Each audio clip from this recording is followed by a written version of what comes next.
Hello, everyone, and welcome to Movie Goodness, where we examine life through cinema here on the KB Radio Network. I am your host, Kevin Reed, and it's that time of the year again.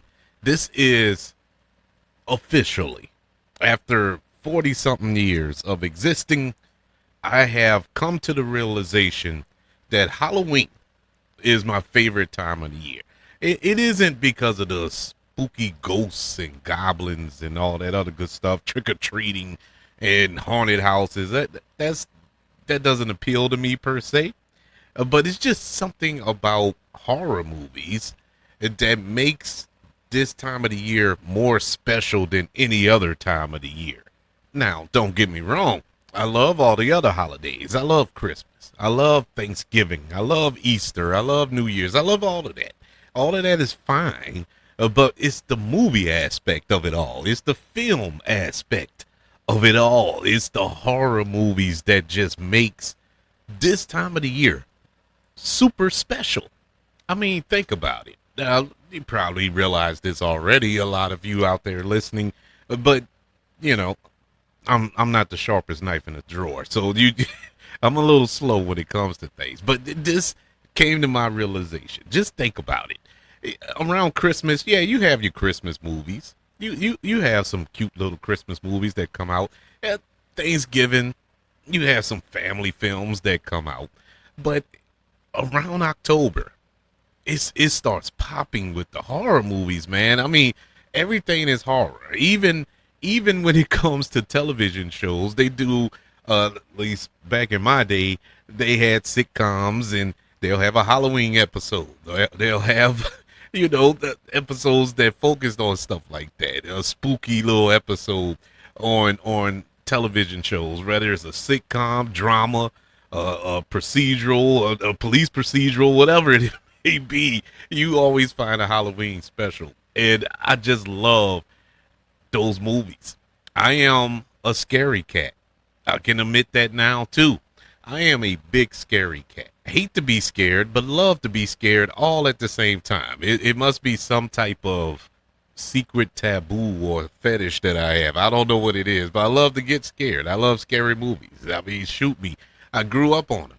And I grew up in the era of slashers, with the Freddys and the Jasons and the Mike Myers and so on and so forth. That was my bag.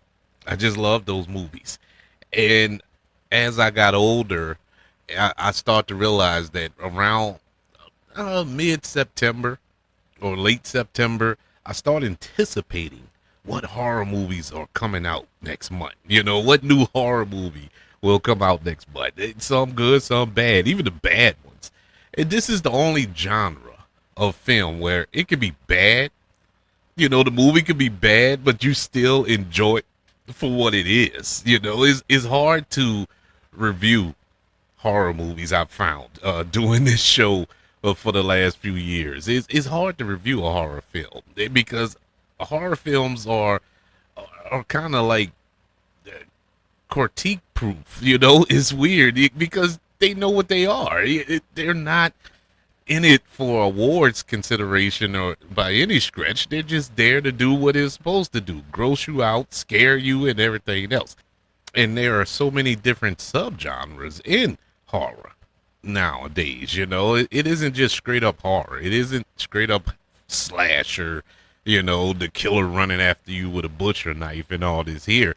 There's other ones, and for some strange reason, I've been thinking about this all year, highly anticipating doing these shows for this month because we're doing 4 episodes this month, a 4-part Halloween special, and we're gonna go over 4 different subgenres within horror, and these aren't like the greatest genres, or my favorites because I love them all.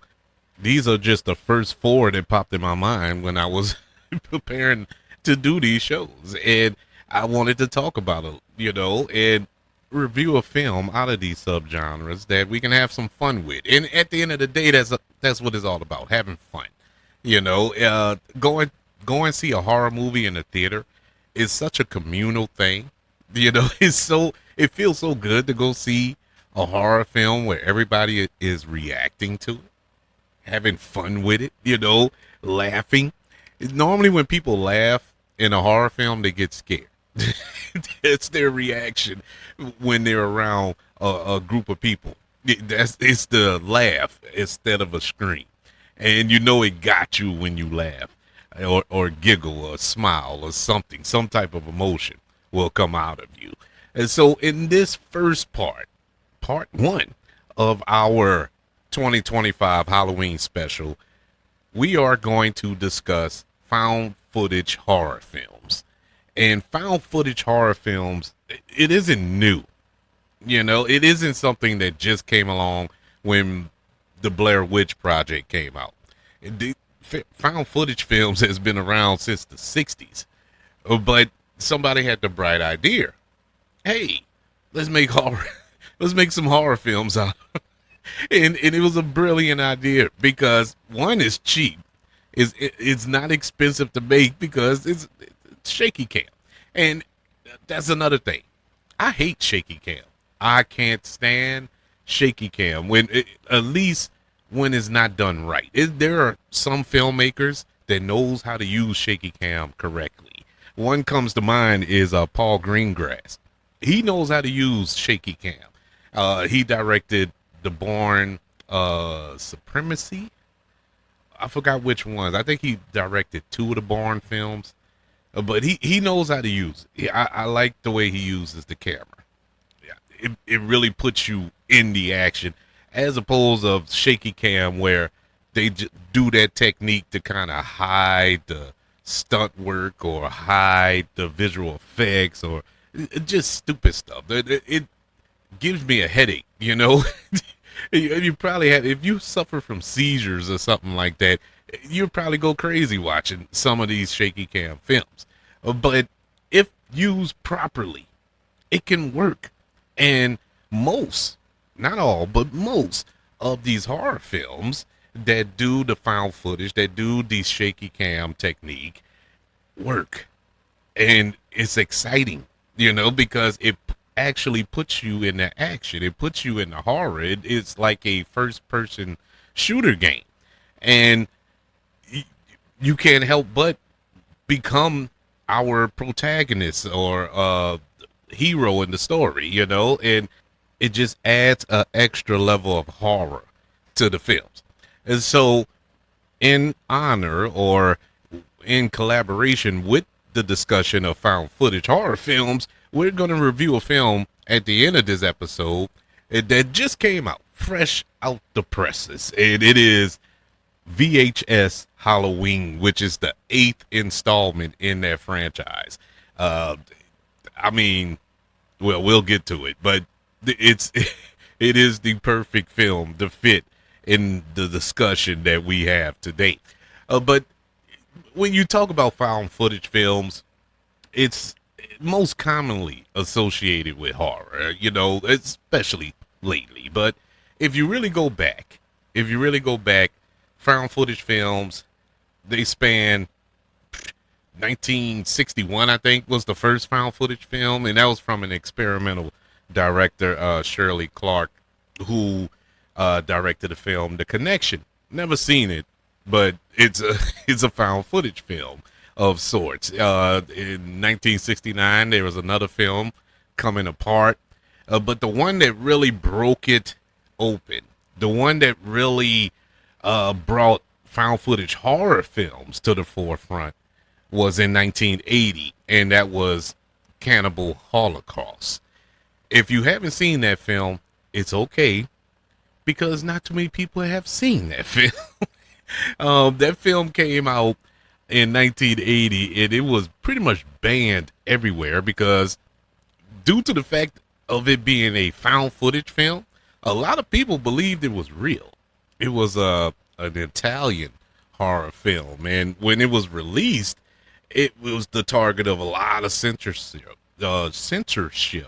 and not just from people, but also animal activists as well, due to the graphic nature of the film. It just had tons of graphic gore, and the film contains several scenes with sexual violence and general cruelty to animals that just took it completely off the rails for people in 1980 and probably still today. The movie is still considered one of the most controversial films ever made.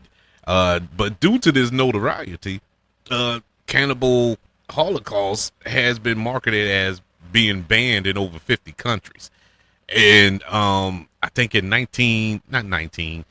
2006, it was named as the 20th most controversial film of all time by Entertainment Weekly. I don't know what the other 19 are, but I can't imagine these films. They're probably stuff that deal with children and stuff like that, so I could probably understand. But this was very graphic, and I've never seen the movie, but I've seen stills and little clips because they don't show everything. It's hard to find a movie. I heard about this movie years ago. I tried to search it up, tried to find it, can't find it. Can't find it nowhere because I was curious. Still is. You know, this is gonna sound crazy, but I would love to watch the movie just to see how bad it is. I mean, it was 1980. That's 45 years ago. I don't think it was. Well, I don't know. I haven't seen it, so I'll leave it. I'll leave judgment out of it. I don't know. Probably when I see it, it will be completely bonkers. Because honestly, back then, we didn't have the filters that we have now. Because I remember, and I seen this movie recently. I'm talking about remember like it was 40 years ago.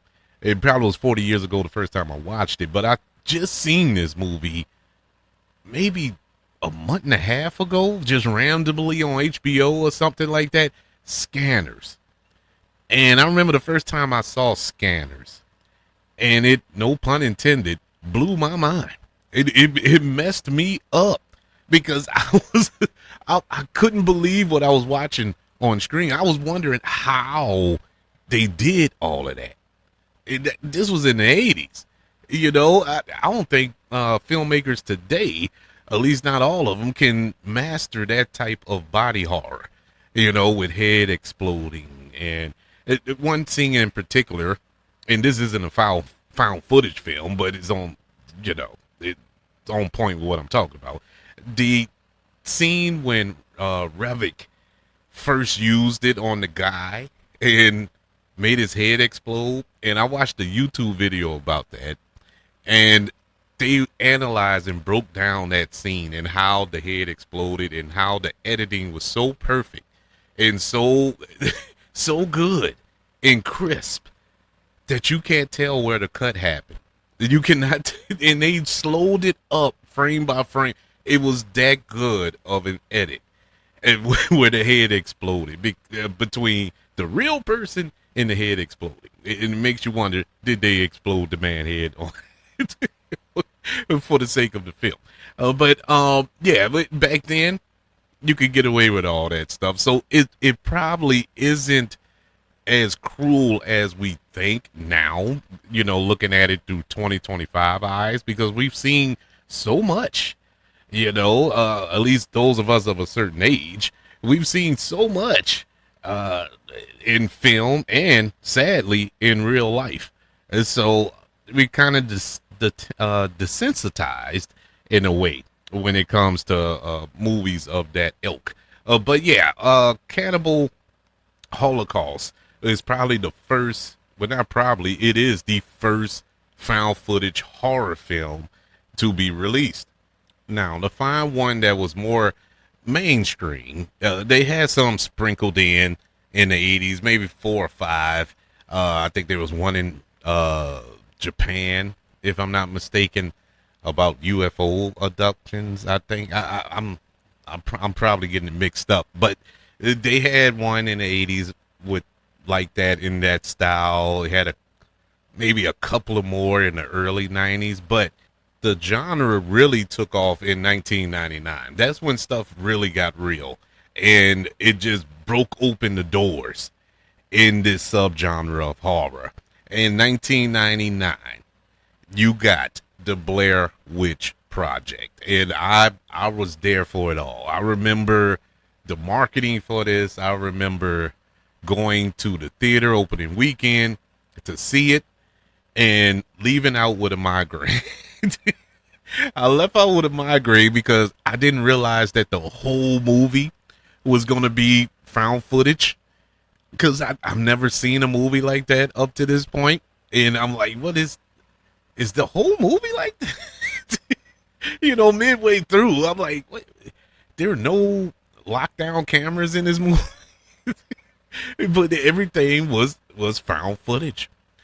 And once again, a lot of people believe this is real. I think there are people walking around today that believe this movie is real, even though the actors have come out. I know for years to keep the illusion or kayfabe of it all. It was part of their contracts to kind of be incognito for a few years. I forgot how long. They couldn't do any other movies because the actress in the film, can't think of her name right now, but she spoke out about it recently about how it kind of ruined her career. Even though this movie was what it was, it ruined her career because she couldn't take any other roles because she signed this agreement that she had to stay out of the public eye, to keep the illusion that this film was quote unquote real. And she basically, I ain't gonna say abandoned Hollywood, but it's like she signed her own death warrant, literally. And it's sad to hear that, but to keep it authentic, that's what they had to do. The Blair Witch Project came out and just swept the world by storm. Box office wise, filmmaking wise, I mean, my God, box office wise, it was bananas. It only cost $200,000 to make this movie, and if you put that in perspective, like one scene in Avengers probably cost them $2 million. That's just for a scene in an Avengers film. But to make that entire movie, the Blair Witch Project, $200,000.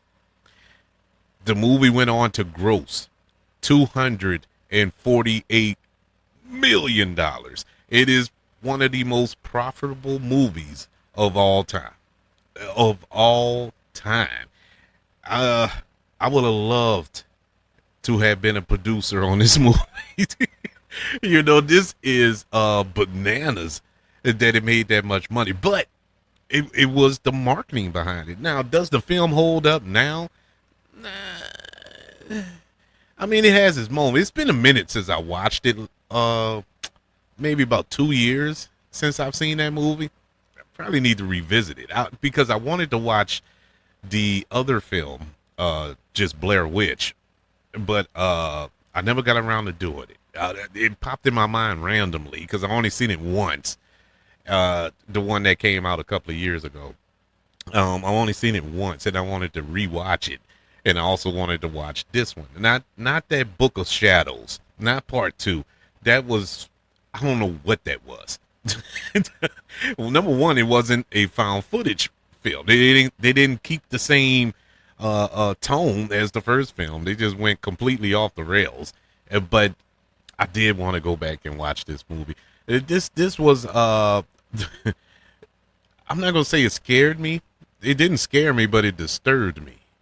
Because the ending was so ambiguous, it was so open ended. I'm like, what happened? You had more questions than answers, but it just made it that much better to me. And it's rare that happens. Otherwise, I would have been mad. I would have been mad. I hate when movies do that. Like, oh, let's make them think. I don't mind. I don't have a problem with that sometimes, but sometimes it's best to put a bow on it. It's best to answer the questions, and we didn't get it here. But that, once again, that for this film, it just made it that much better, and I appreciated it for it. Heather, that's her name. Heather was the name of that. Heather Donahue, who was the actress in this film. But yeah, man, this is this is what kicked it all off, really, to really put fuel on a little flame that was kind of started back in 1980. And we were off and running in this genre because after this film in 1999, you could pretty much say every year you had a found footage film. Every single year there was another found footage film coming out, whether it's on television, video, or in the theater. There was always one, and not just in the horror genre, but in other genres as well. They tried to make it work with other genres, and it just didn't have that same oomph. But in staying in the horror genre, I would say what about 8 years? 8 years later, it got another jolt in the arm, another shot of adrenaline in 2007 with Paranormal Activity. And that was another film that I was excited for because it looked interesting. Okay, a found footage film in a haunted house, a ghost found footage film. It's been done multiple times now, but this was like a first for me, witnessing this on the big screen.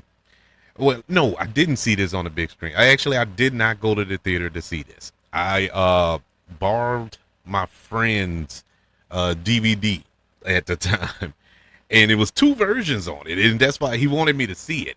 I wanted to go to the theater. Something happened. I forgot, but I never got around to going to see it. And he let me use it, and it was two versions, and with two endings, I should say. It was the same movie, but it had two endings. Now, at this point, I had already been spoiled with the movie. I already knew how the movie ended, with the theatrical version. And the version he got was the original ending. And he said, watch the original ending. I'm like, okay. So I watched the whole thing with the original ending. And I was like, okay, I see why they changed it.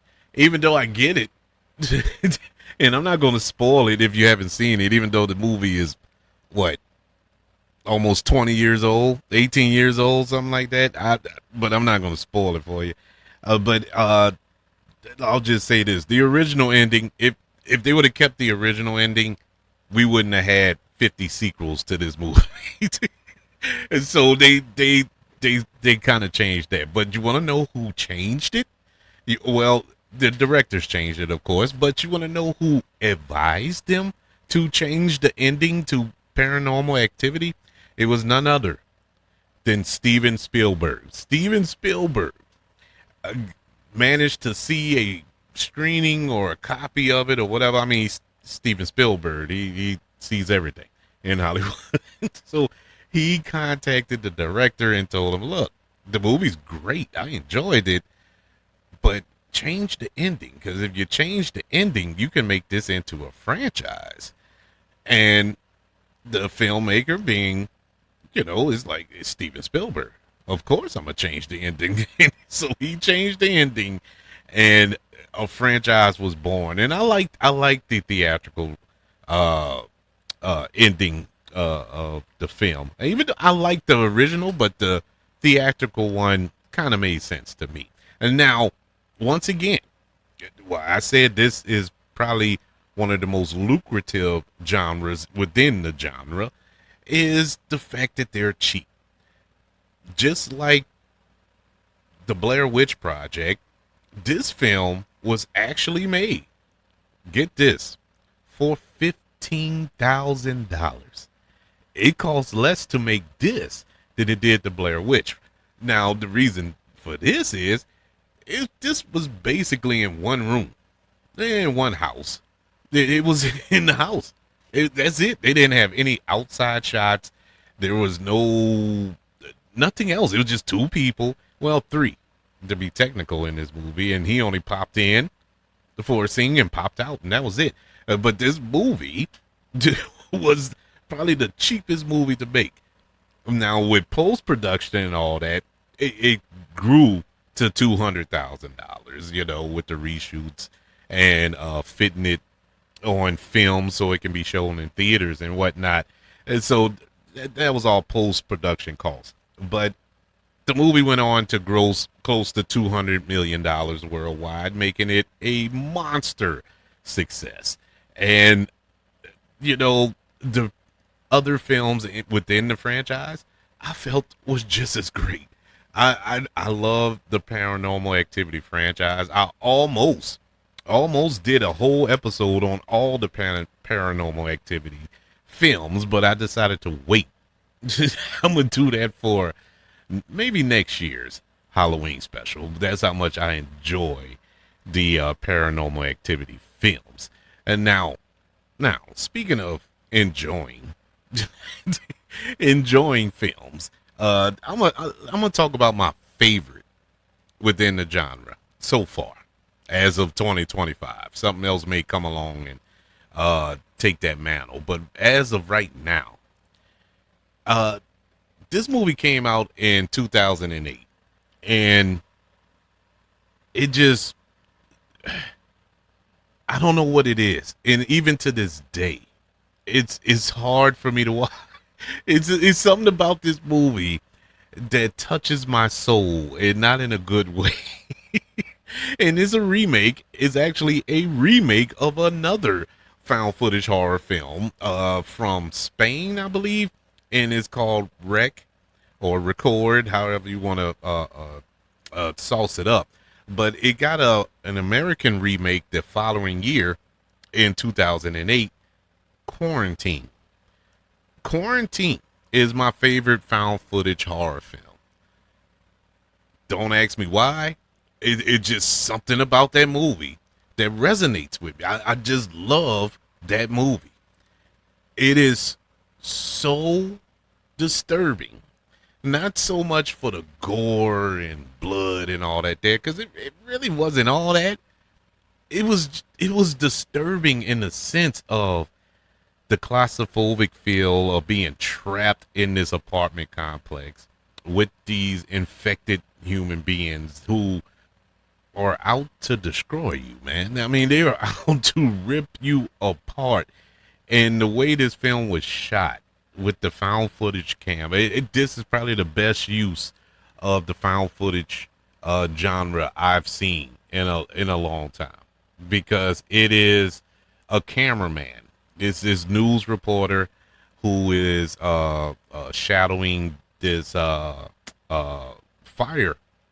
crew, and they go respond to this old woman not responding in her hotel in her apartment room, because firefighters are the first responders. They're the first on the scene for every call, and so they responded to it first, and they're there, and the news reporter and her cameraman is there, and they're filming everything, and the woman is infected, and the whole building ends up getting infected, and the fireman. It was just look. It's hard for me to talk. That movie. I watched it one night. Once again, didn't go to the theater to see it because I thought it was gonna be stupid. To be honest with you, it looked silly to me, and so I didn't go with the trailers. So I didn't go see it, and I end up getting it out of Redbox when they existed, or I borrowed it from her. I think I borrowed it once again from my boy. R.I.P. to my dog. I think it was him. I think I think I got it from him. I ended up buying it after, believe it or not. But I watched it one night by myself in the dark, watching this movie, and it just tore me apart. No pun intended. That movie just ravished me, man. I was sitting in the house after the movie went off, and I didn't move. I was scared to move. I didn't even want to go down the hall to my bedroom. It was that effective on me. I don't know why. I honestly don't know why.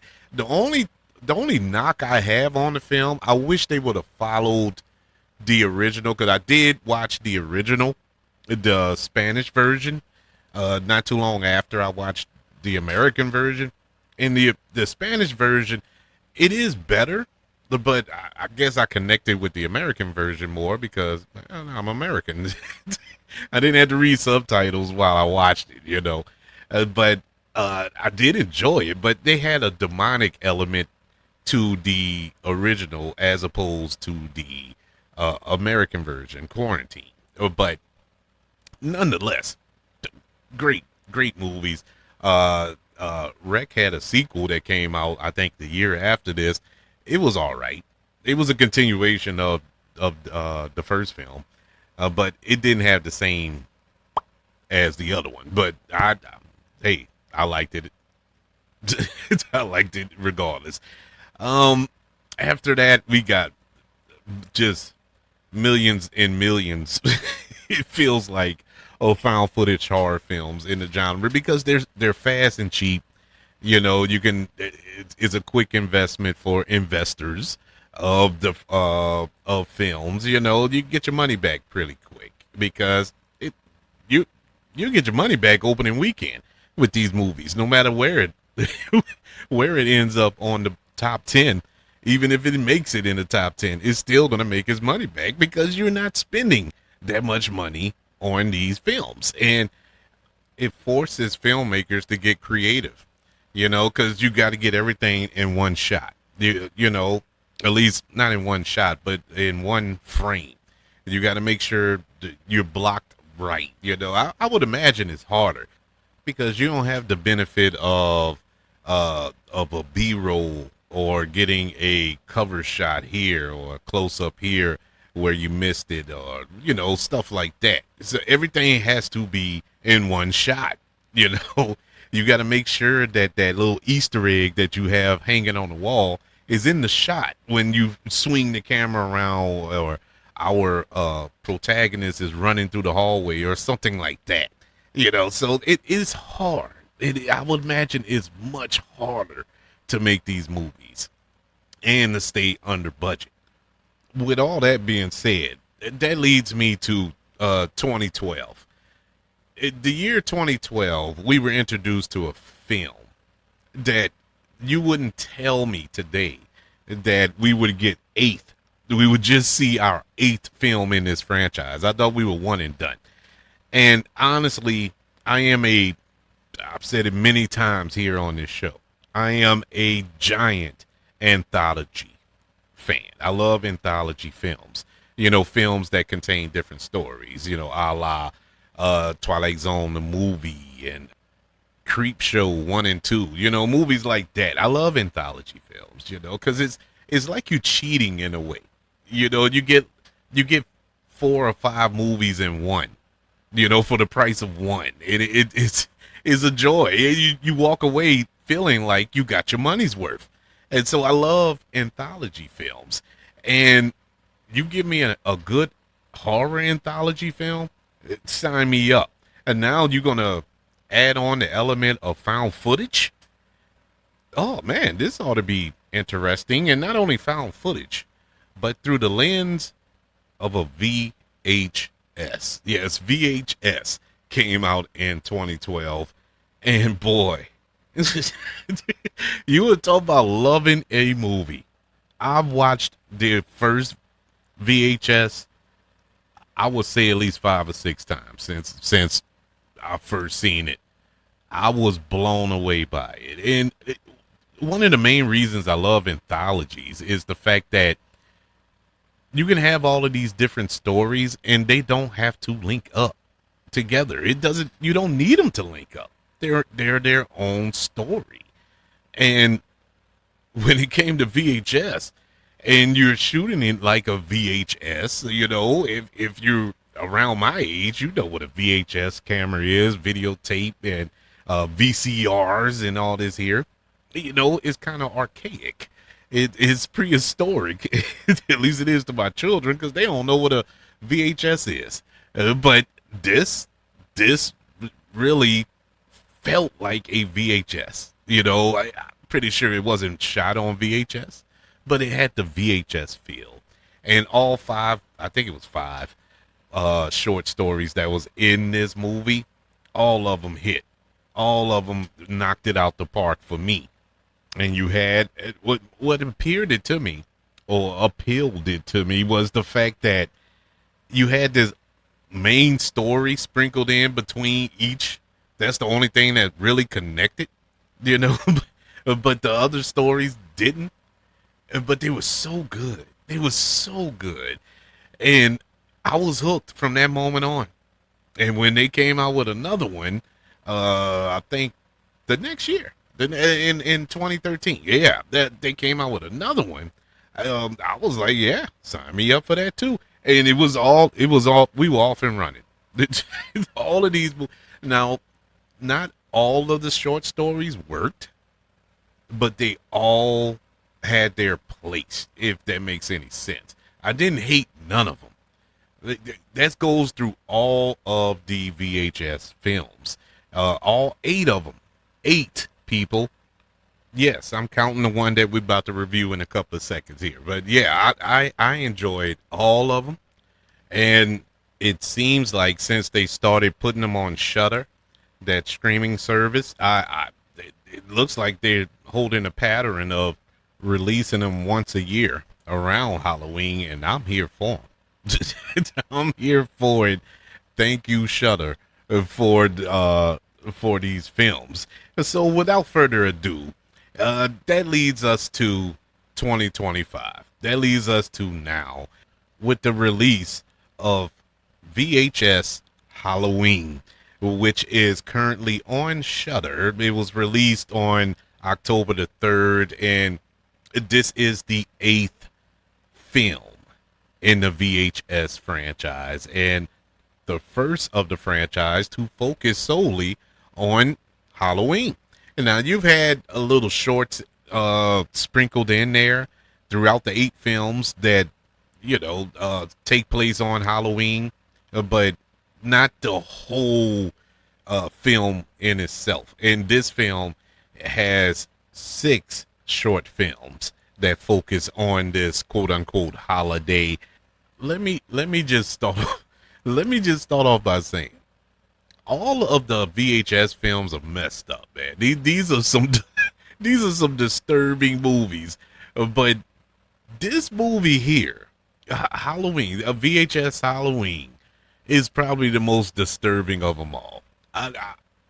For the simple fact, you have children in a couple of these shorts. Children being mutilated. They are being, and not off screen. These children are being mutilated, and it's like, wow. I don't recall. I don't recall watching a horror film, no matter what the subgenre is, have children being the focal point, not villains, but victims of this type of horror. Yeah, they'll have it, but it'll be off-screen stuff. You'll hear about it in a report or something, or off camera or something like that. No, no, no, no, no, no, no. Not VHS, baby. We get the full show. I enjoyed all six of these films, not short films, but there are a couple of them that fall short. But for the most part, I enjoyed them all. But I do have a favorite.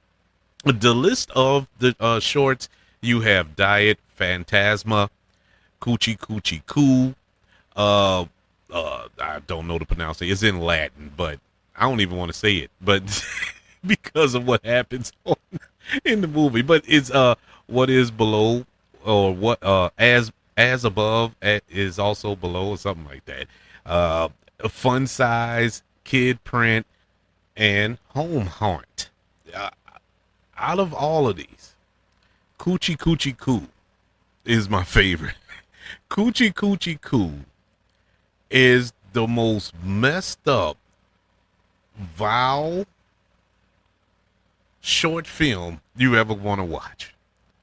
It was so disturbing. It was so messed up. It will make you look at breast milk in a different way. It will make you look at milk, period, in a different way. I don't know when the next time I'm going to eat cereal because of this. Because I don't want milk. I'm done with milk. You don't have to worry about me with milk. This is so messed up of a short film, and I loved every minute of it because it was meant to be disturbing. Everything about it was creepy. The way the shadows were used, looking down dark hallways and corridors and the rooms and the individuals that are running in front of them, but they run real quick. You think you saw something, but did you see it? And all this other, it was used so perfectly, and it made it so tense and disturbing and scary, and you love it. You love it. The ending of it was so messed up, and you love it. It was everything you would want out of a horror, uh, along with the camera work and the direction and the atmosphere. The acting is probably the best in this short film than any other of the short films. But I think that was purposely done on a couple of them. It was a couple of them where the acting was so bad it makes you want to cry, but it fit the tone of that particular story. And so, in the first 2 minutes of it, and I'm talking about fun size. Fun size will you look at the acting there, and you're like, this is so bad, but it's supposed to be. It's supposed to be. 5 minutes in, you don't care. You're hooked in. It was fun. It was the fun episode. Did it fit the rest of them? No, it kind of was out of place out of the other ones, because they were so dark and disturbing. Where this one, yeah, it was dark, and yeah, it was disturbing, but it had a fun element to it, hence the title, that broke the levity. And I guess you kind of needed that because everything else was so moody and dark, man. And so, yeah, it fit. But I love Coochie Coochie Cool. Kid Print was another one that I didn't really. I like the premise, but I didn't really jive with the whole execution of the story, and it took it away. It kind of threw me out of it because I wanted to like it because of the premise. And this was the one, Kid Print. This was the one with the children. That was disturbing. It's disturbing, but it could have been executed a little better. What the story. It just didn't come together right to me. That's the only one that I would pick out and say like, they could have kept that. They could have kept that one, even though it had entertaining elements of it all. House Haunt. House Haunt was great. I think House Haunt in any other addition to the franchise probably would have been the best. But Coochie Coochie Cool is still. Plus, I like saying that. It's still the best. In this particular edition of VHS. But House Haunt was great, man. Then you get a cameo in there. If you know film, filmmakers. I'm talking behind the scenes people. They had a nice cameo in there from Rick Baker. Out of all people, I immediately recognized him, and then immediately was like super proud of myself because I know who he is. He's a legendary makeup artist in Hollywood. I mean, he's given us the werewolves in American Werewolf in London. He did the creature effects for the Men in Black films. He's done just outstanding work throughout his career. Legendary. Legendary. There's no other way to describe Rick Baker. He's legendary. And to see him in front of the camera and actually be funny. He actually I actually enjoyed his character so much in this film. It just added to the gravitas of this particular short film. But the short film itself was great, man. You had some great moments here. Once again, another disturbing addition where you saw children get mutilated on screen. it was, it is crazy. This was a crazy film. and I loved every minute of it. And I can't wait to go back and watch it again. I plan to, before it's all said and done, I plan to sit down and just watch all 8 of these films back to back to back to back to back to back to back. You know, it's going to be one weekend where the fam is away because they don't rock the the horror films. So I gotta pick a weekend where I'm by myself. I can just sit down and watch all of these films. But as for VHS Halloween, I give it a letter grade of a B plus. Yeah, I enjoyed it, man. I enjoyed diving back into the world of VHS. I hope they keep this up, but I hope they give us some fresh new visions here, and that's what this franchise has done. You know, Ty West has come out of this film franchise. Adam Wingard has come out of this franchise. Garrett Evans has come out of this franchise. They have all, countless others, other directors who now currently make mainstream films in Hollywood. Started off within, well, probably didn't start off per se, but were a part of this franchise at one point, or got their start here. And so I hope that these filmmakers get a shot at it because this was some great filmmaking here. Like I said earlier, you have to be innovative, you have to be smart, a hard worker, and willing to sacrifice a lot when you make a found footage horror film because it's harder, man. It is harder. You words cannot express. I know those outside of the know, just the normal layman who just go to the films to watch the films and don't know about the making of and how the sausage is made, don't care. But those of us who really are into film and know that it's not just turn the camera on and action. It's more to it than that. Move the camera here and move it there. It's so much more to that. And in this particular genre, you don't have that luxury, man. You can't. Okay, the sun is pointing this direction, so we got to move the camera this way or move it back this way. No, you got to get it all and and get it all in one or two good takes and long takes at that. So that's a lot of pressure on the actors as well. And so that's why I have a lot of respect for found footage films. I really do. Not just horror, but also in other genres as well. So I've grown to respect it. At first wasn't a big found footage guy. You remember when Cloverfield came out and everybody was up in arms about it? I enjoyed it. The first time I watched it, I didn't. But when I seen it at home, it was better. Seeing it on the big screen just made me nauseous. I actually had to get up out the theater and go out, stand outside for a minute because the shakiness of it all, it was making me nauseous. And so I had to walk out of the theater. But when I watched it at home, it was a different effect, and I grew to appreciate that film. But I do recognize the hard work that goes into it. But that's just the end of part 1 of our Halloween special.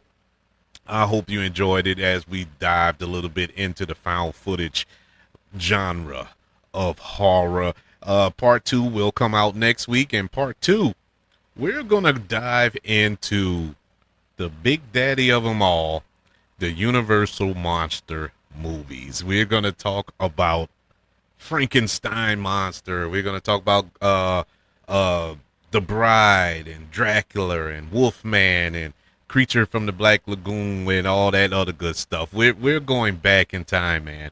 And the challenge for that episode was rewatching all of those movies. And I'm not finished yet. I'm not 100% certain that I will finish before it's all said and done. But I had to really carve out some time and go back. Number one, find these movies and rewatch them for the show and take notes, and try to erase 60, 70 years of knowing everything, because The reason I went back and rewatched them, I really didn't rewatch them. I watched them because a lot of these movies I did not watch when I was younger.